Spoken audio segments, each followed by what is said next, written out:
ओम सूर्याय नमः। हमारे चैनल के अंदर आपका स्वागत है। दोस्तों, आज हम आपको बताने वाले हैं देवों के देव, जिस प्रकार महादेव माने जाते हैं। और महादेव के बिना दोस्तों इस संसार की कल्पना करना समझ लीजिए कि निराधार है। इसी तरह दोस्तों ग्रहों के राजा भगवान सूर्यदेव माने जाते हैं। दोस्तों, हमारी कुंडली के अंदर ग्रह बहुत ज़्यादा अहमियत रखते हैं। जब हमारी कुंडली के अंदर सारे ग्रह अपनी शुभ और सही स्थिति के अंदर होते हैं तो दोस्तों समझ लीजिए कि हमारे वारे न्यारे हो जाते हैं। कोई हमारे पीछे कितना ही क्यों न पड़ जाए, हमें किसी भी प्रकार की हानि नहीं होती और हमें धन लाभ होने लगता है। लेकिन दोस्तों, अगर हमारे ग्रह हमारी स्थिति के अनुकूल नहीं होते तो दोस्तों लाख प्रयत्न कर लें, कोई हमारा कितना भी भला क्यों न कर दें, हमें हमेशा समस्याओं का सामना करना पड़ता है। समस्याएं हमारा कहना नहीं मानती, अर्थात कि हम जो चाहते हैं वह नहीं होता। तो दोस्तों भगवान सूर्यदेव ऐसे में एकमात्र ऐसे देवता है जो हमारी ग्रह स्थिति को, हमारे कुंडली को हमारे अनुरूप बना सकते हैं और हमें अपने जीवन के अंदर ऊंचाइयों पर लेकर जा सकते हैं। क्योंकि दोस्तों ग्रहों की स्थिति के अंदर अगर बीचों बीच भगवान सूर्यदेव होते हैं तो समझ लीजिए कि आप अपने जीवन के अंदर हर क्षेत्र के अंदर तरक्की कर पाएंगे। दोस्तों, भगवान सूर्यदेव को पिताश्री, भगवान सूर्यदेव को आदिपति, भगवान सूर्यदेव को सभी शत्रुओं का विनाशक, भगवान सूर्यदेव को दुखों का संहारक माना जाता है। इसीलिए भगवान सूर्यदेव को जल देना समझ लीजिए कि सबसे बड़ा पुण्य का कार्य होता है और सबसे बड़ा उत्तम कार्य होता है। तो दोस्तों, अगर आप भी चाहते हैं कि आपकी कुंडली के अंदर भगवान सूर्यदेव अच्छा निवास करें, भगवान सूर्यदेव आपकी कुंडली के अंदर इस प्रकार से निवास करें कि जो भी आप कार्य चाहते हैं वह आपका संपन्न हो जाए, तो आपको यह कार्य जरूर करना चाहिए। आप क्या करें कि भगवान सूर्यदेव को जल अर्पित करने का सही समय का चुनाव कर लें ताकि भगवान सूर्यदेव निश्चित तौर पर आपसे प्रसन्न हो जाएं। दोस्तों, वैसे तो सुबह उठते ही भगवान सूर्यदेव को जल देने का विधान है, लेकिन उसी के साथ ही कुछ समय ऐसा होता है अगर आप उस समय विशेष तौर से जल देते हैं तो आपको कई गुना लाभ प्राप्त होता है। जैसे कि दोस्तों सुबह 8 बजे के बाद अगर भगवान सूर्यदेव को आप जल अर्पित करते हैं या नहीं करते हैं, एक ही बात है, किसी भी प्रकार का कोई फायदा नहीं होता। हाँ, आपके जीवन के अंदर किसी प्रकार का कोई दुख नहीं आता, आपके जीवन के अंदर किसी प्रकार का दारुण्य नहीं आता, आपको कोई भी शत्रु प्रभावित नहीं कर पाता अगर आप सुबह 8 बजे से लेकर दोपहर 12 बजे के मध्य जल देते हैं। लेकिन दोस्तों, आप चाहते हैं कि आपकी किस्मत इतनी ज्यादा बलवती हो जाए, शत्रुओं का समूचा विनाश हो जाए, आप जो चाहते हैं वह आपके हाथ में हो, कोई भी आपके कार्य को विघ्न नहीं कर पाए, तो दोस्तों आपको इस समय जल अर्पित करना चाहिए। दोस्तों, आप क्या करें कि ब्रह्म मुहूर्त के अंदर उठें, स्नान आदि करें। दोस्तों, ब्रह्म मुहूर्त माना जाता है सूर्य उदय होने से आधा 1 घंटा पहले, तब आपको उठना चाहिए और उठकर स्नान आदि कर लें और स्नान आदि करने के बाद आप तैयार हो जाएं।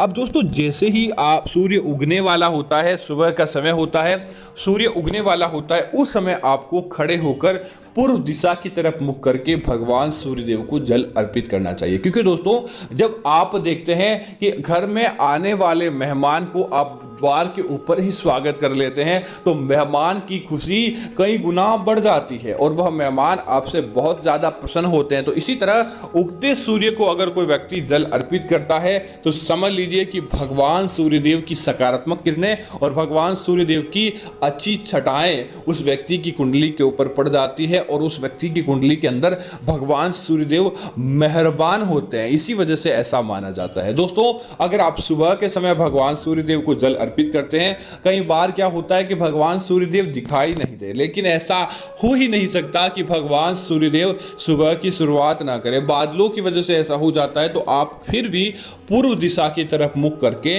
भगवान सूर्यदेव को जल अर्पित करें और जल अर्पित करते समय आपको एक मंत्र का जाप करना चाहिए, ओम आदित्याय नमः। या ओम भास्कराय नमः या ओम सूर्याय नमः, इस मंत्र का आपको जाप करना चाहिए, ताकि इस जल अर्पित करने के साथ साथ आपको मंत्र उच्चारण से भगवान सूर्यदेव का समूचा आशीर्वाद आपको मिल सके।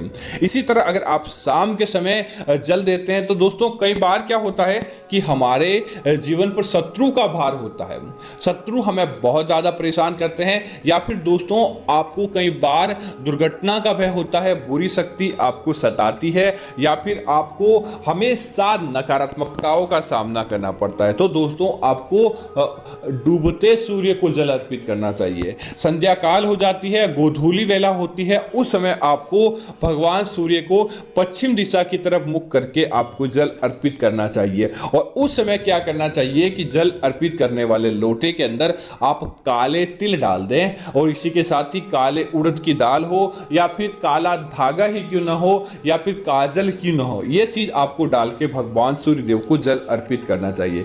ऐसा शाम के समय इस वजह से किया जाता है ताकि शत्रु भय, दुर्घटना का भय, किसी प्रकार की आकस्मिक दुर्घटना का भय, यह चीजें समाप्त हो जाती है और सब भगवान सूर्यदेव का समूचा आशीर्वाद आपको मिलता है।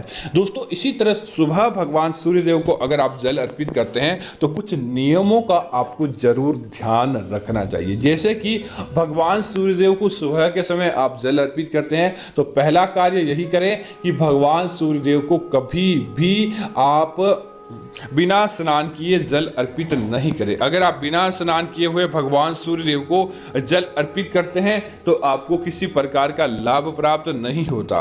और दोस्तों दूसरा यह है कि भगवान सूर्यदेव को जल अर्पित करें तो उस समय आप ध्यान रखें कि जल की बूंदें कभी भी आपके पैरों पर नहीं गिरनी चाहिए। इसीलिए उसे बचने के लिए आप किसी सूखी मिट्टी पर जल अर्पित कर सकते हैं, ताकि धरती के अंदर वह पानी समा जाए, या फिर किसी पात्र के अंदर रख के जल अर्पित करें और उसके बाद क्या करें, उस पात्र का पानी किसी गमले के अंदर, पौधे के अंदर डाल दे, ताकि वह पौधा भी सकारात्मक हो जाए और आपको भगवान सूर्यदेव का समूचा लाभ प्राप्त हो। इसी तरह दोस्तों अगर आप चाहते हैं कि आपकी कुंडली के अंदर उन्नति होना, आपके भाग्य के अंदर दिन दूनी रात चौगुनी गति से पदोन्नति होना, तब आपको क्या करना चाहिए कि अपनी भगवान सूर्यदेव को जो लोटे के अंदर जल अर्पित करते हैं उस लोटे के अंदर कुमकुम है, सिंदूर है, या फिर आप चावल है, यह चीज डाल के या लाल गुलाब की एक पंखुड़ी भी डालकर भगवान सूर्यदेव को जल अर्पित करते हैं तो समझ लीजिए कि आपका किस्मत बलवती हो जाता है और आपको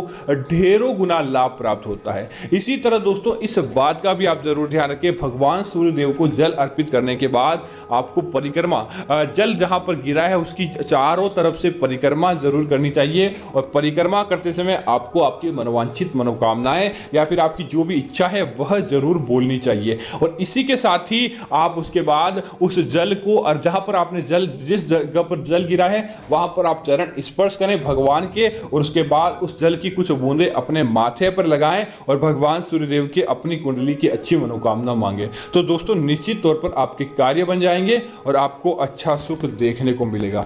अब इसी तरह दोस्तों अगर आप चाहते हैं कि आपका भगवान सूर्यदेव से नाता जुड़ जाए और भगवान सूर्यदेव को आप बुलाते ही आ जाए, तो एक इस बात का ध्यान है कि भगवान सूर्यदेव को हमेशा तांबे या पीतल के लोटे के अंदर ही जल अर्पित करें। तांबे या पीतल के बिना भगवान सूर्यदेव को लोहे के अंदर, स्टील के अंदर या प्लास्टिक के पात्र के अंदर भूल कर भी जल अर्पित नहीं करें।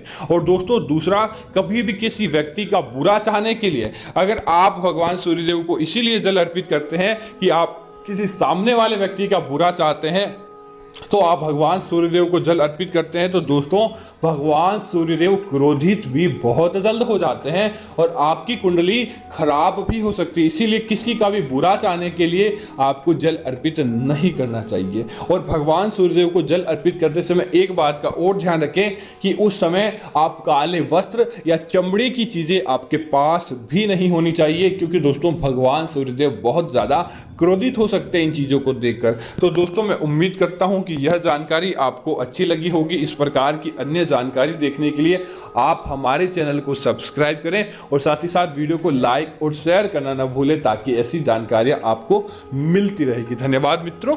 जय श्री राम मित्रों।